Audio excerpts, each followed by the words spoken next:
Hi, my name is David Orem, and in the next few minutes, what I had to try to do is explain to you, the score, why you guys should draft me. Here it goes.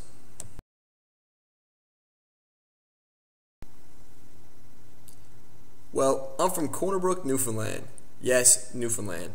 That means we don't have any professional sports teams down here. But I think that's something that makes me different from just about everyone else you're going to be interviewing.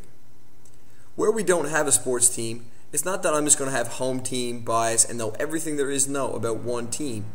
It's I will follow a lot of teams and a lot of different leagues just to find out what's on the go. And I think that's something that's very unique and special to Newfoundlanders like me.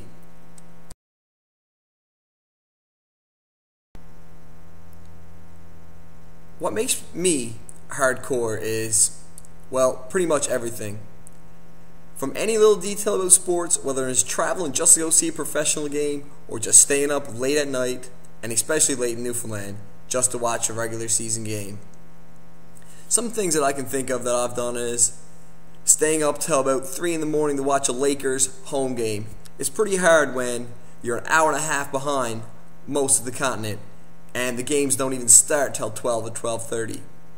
Also, thinking about driving 700 kilometers to watch a preseason basketball game to only get it canceled, and that preseason game just happened to be in LeBron James' rookie year. Yeah, that's heartbreaking. Also, I've been to England to see World Cup qualifiers with David Beckham, Wayne Rooney playing, and of course, Posh Spice in the stadium. And I think that's pretty unique about me. I'm not gonna lie.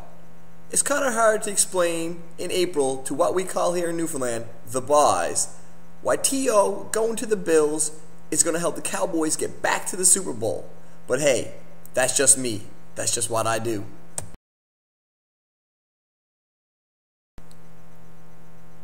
There's no denying it. The #1 sport in Canada is hockey. And growing up, my favorite team was the Boston Bruins. And in the 2008 Stanley Cup playoffs, in the first round, the Bruins were playing the Canadiens. And my dad, my brother, and I were in Montreal, and Game 6 was on in Boston. So we decided that night to go to Crescent Street, and yes, start cheering for the Bruins. And the Bruins did win that game, but didn't win the series. But I'll tell you, that night, that was one hell of a time. Another memory I have was in 2004 when the World Juniors were in Finland and it was the finals and Canada were playing the US, but it just so happened to be in the middle of a school day. I didn't think I was going to get to watch the game after watching every other game before that during Christmas break. But hey, we had one cool teacher that year and he took us out of science class last period and brought us down to the library to watch the game. Canada didn't win. But hey, I will never forget that experience, as the World Juniors have always been a big part of my life.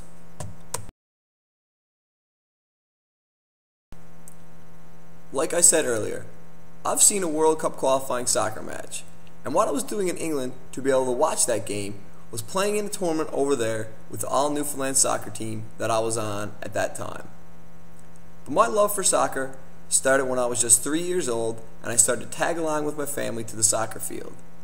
But my love for professional soccer really began in the World Cup in France in '98, when I was cheering for Brazil, but Zinedine Zidane and France ended up hosting the cup that year.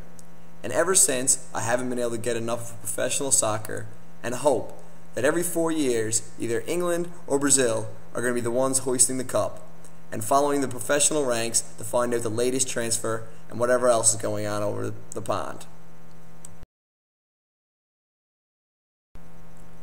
The one sport I cannot get enough of is basketball. Whether it be the NBA, the NCAA, or the high school all-star games, I really follow basketball 365 days a year. I think to truly understand a sport, you need to understand where its players come from.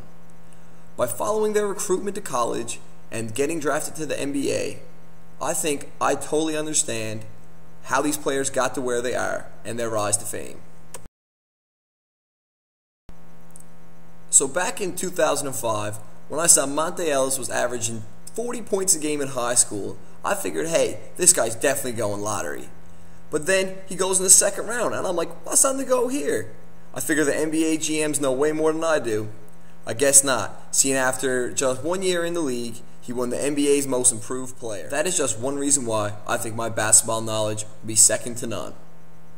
And to follow basketball and any other sport for the score would never ever be a job, as this is already my favorite hobby, and to work at the score would really be a dream come true.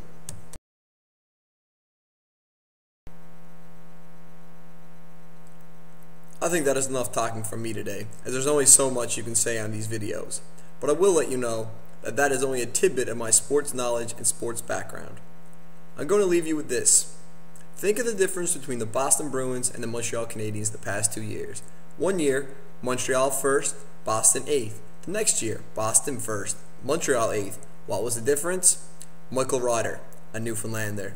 And as to the Detroit Red Wings, what Danny Cleary, another Newfoundlander, meant to them. I think right now is the time to take a gamble on a Newfoundlander, and I think I should be the one.